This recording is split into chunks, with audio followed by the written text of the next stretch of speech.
Hello दोस्तों, कैसे हो आप सब। I hope you all are doing fantastic. और आज का आपका एसएफएम का पेपर एकदम बढ़िया गया होगा। अगर हमें एसएफएम पेपर को रिव्यू करना हो तो आज का SFM paper was average paper and it was a bit lengthy paper. कई सारे स्टूडेंट्स को आज का पेपर थोड़ा डिफिकल्ट लगा और कई सारे स्टूडेंट्स को आज का पेपर थोड़ा इजी लगा। सो वी कैन कंक्लूड कि आज का पेपर थोड़ा एवरेज था। हमारा एफआर पेपर इजी था, so we would have expected कि एसएफएम डिफिकल्ट आएगा, लेकिन आईसीआई ने ऐसा नहीं किया। आईसीआई ने एक एवरेज पेपर दिया था जिसमें क्वेश्चन 1 तो एकदम इजी था, मर्जर्स पे था और वैल्यूएशन ऑफ शेयर्स पे था। सिर्फ पोर्टफोलियो मैनेजमेंट वाले चैप्टर में वो लोग ने थोड़े ट्रिकी क्वेश्चंस पूछे थे, but that was not an issue. अगर आपको कॉन्सेप्चुअल क्लैरिटी होती तो एटलीस्ट आप कुछ ना कुछ सॉल्व करके आ गए हो और आईसीआई आपको उसमें से अच्छे मार्क्स दे देगा। ओवरऑल बेसिस पे आईसीआई ने एसएफएम के सारे कॉन्सेप्ट्स और ऑलमोस्ट सारे चैप्टर्स को टच करने की ट्राई की थी, इसलिए यहाँ पे मैं क्वेश्चन वाइज एनालिसिस नहीं देता हूं क्योंकि वो आपके लिए कुछ काम का नहीं है। अभी एसएफएम का पेपर हो गया है। आई होप आपका पेपर एकदम अच्छा गया है और जैसा भी गया हो अभी हमें भूल जाना है। एसएफएम का पेपर किसी एक ड्रॉवर में लॉक करके रख दो, एग्जाम होने के बाद ही डिस्कस करना। अभी आंसर्स डिस्कस मत करो, सॉल्यूशंस डिस्कस मत करो। सर शार्प रेशो कैसे कैलकुलेट करना है, ट्रेनर्स रेशो कैसे कैलकुलेट करना है, ये बॉन्ड रीबैलेंसिंग का सम था उसमें क्या आंसर आएगा, ये सारी चीजें अभी डिस्कस नहीं करनी है। हमारा जो हो गया है वो हो गया है, हम अभी चेंज नहीं कर सकने वाले हैं। इसीलिए you should stop discussing the paper. It is done. Now don't worry.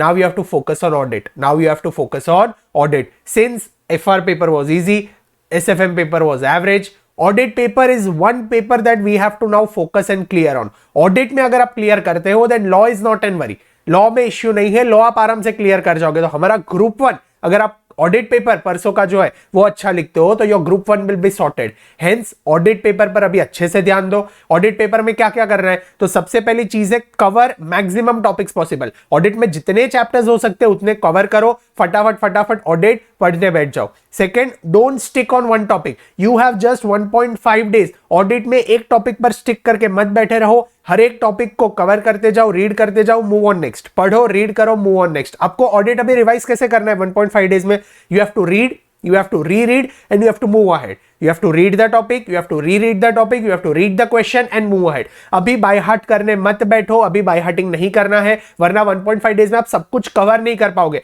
Professional ethics important है, हमें वो कवर करना है। स्टैंडर्ड्स ऑन ऑडिटिंग हमें कवर करने हैं। फिर वो बैंक, एनबीएफसी, इंश्योरेंस वाले 4 चैप्टर्स है वो हमें अच्छे से कवर करने हैं। फिर कंपनी ऑडिट एक पार्ट है, उसे भी हमें कवर करना है। फिर ऑडिट ऑन ऑटोमेटेड एनवायरमेंट है जिस पर 4 मार्क का क्वेश्चन यूजुअली बनता ही एग्जाम में, तो वो भी चैप्टर अच्छे से करके जाना। तो हमें कई सारे चैप्टर्स कवर करने। तो आपको क्या करना है, रीड करो, रीड करो और क्वेश्चंस पढ़ के आगे बढ़ो। रीड करो, रीड करो, क्वेश्चंस पढ़ के आगे बढ़ो। You have to keep moving, then only in 1.5 days you will be able to complete the entire syllabus. And trust me, whatever you will see now in this 1.5 days, those things you will be able to write in the exam. Hence you have to ensure that you are at least seeing all the topics and chapters once from you are passing it through your eyes. आपके आंख के सामने से topics निकालो, तभी exam में आप visualise करके उसे लिख पाओगे। ठीक है, तो कुछ भी छोड़ना मत, फटाफट रीड करके आगे बढ़ना।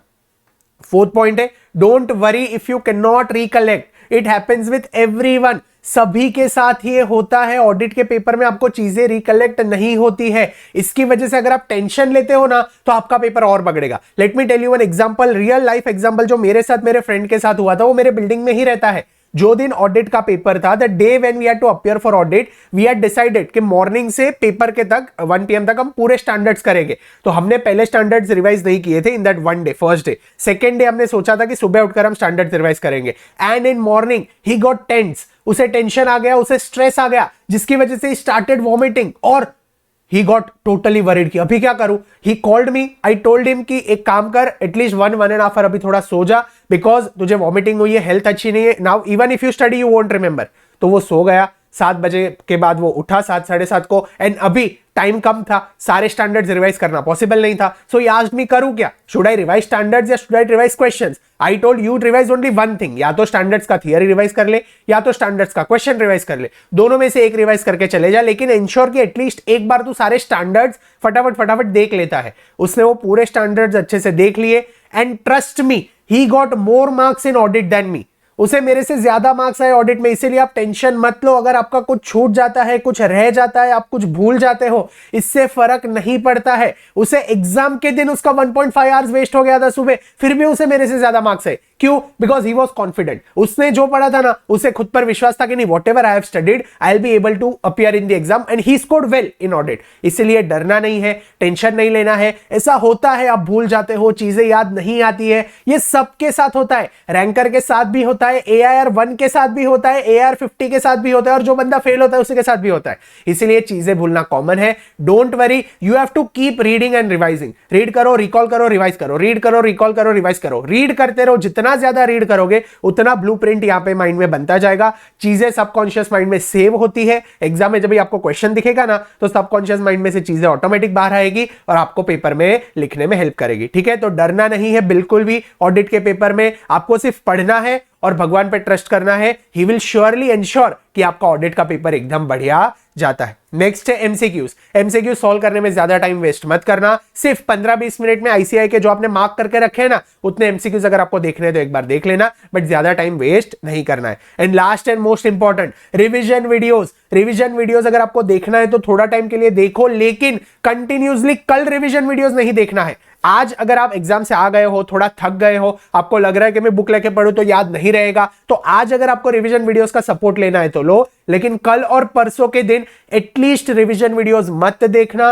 रिवीजन वीडियो में जो फैकल्टी आपको रिवाइज करवा रहा है ना, उसका रिवीजन हो रहा है, आपका रिवीजन नहीं हो रहा है। आपका रिवीजन कभी होगा? जब आप खुद बुक लेके रीड करते हो तभी आपका रिवीजन होगा और वही चीजें आपके सबकॉन्शियस माइंड में सेव होगी। इसलिए आज अगर आपको रिवीजन वीडियोस यूज करना है तो करो, लेकिन कल और परसों के दिन ऑडिट में रिवीजन वीडियोस यूज नहीं करना है। अभी ऑडिट में आपको पेपर कैसे लिखना है, कौन सी चीजों का ध्यान रखना है, इसका मैंने एक डिटेल्ड ऑडिट स्ट्रैटेजी वीडियो यही चैनल पे पहले अपलोड कर दिया है, तो यहां से आप तुरंत वो वीडियो में जाना, एक बार वो फास्ट फॉरवर्ड में 2x या फिर 1.5 स्पीड पे देख लो, ताकि आपको वहां पे भी आप कुछ मिस ना करो। और फिर थोड़ा एक पावर नैप ले लो आज 30-45 मिनट्स का और ऑडिट पढ़ने के लिए लग जाओ। डरना नहीं। पीपल बोलते हैं ऑडिट डिफिकल्ट पेपर है, ऑडिट थियरी पेपर है, लेकिन हमें डरना नहीं है। हमें ऑडिट को अच्छे से फन वे में पढ़ के क्लियर करके आईसीआई को भी दिखा देना है कि नहीं, अगर आप ऑडिट डिफिकल्ट निकाल सकते हो तो हम भी कुछ कम नहीं है, हम भी ऑडिट में पास होकर दिखाएंगे। ठीक है, तो बिल्कुल भी टेंशन मत लेना, खुद को सेल्फ डाउट मत करना।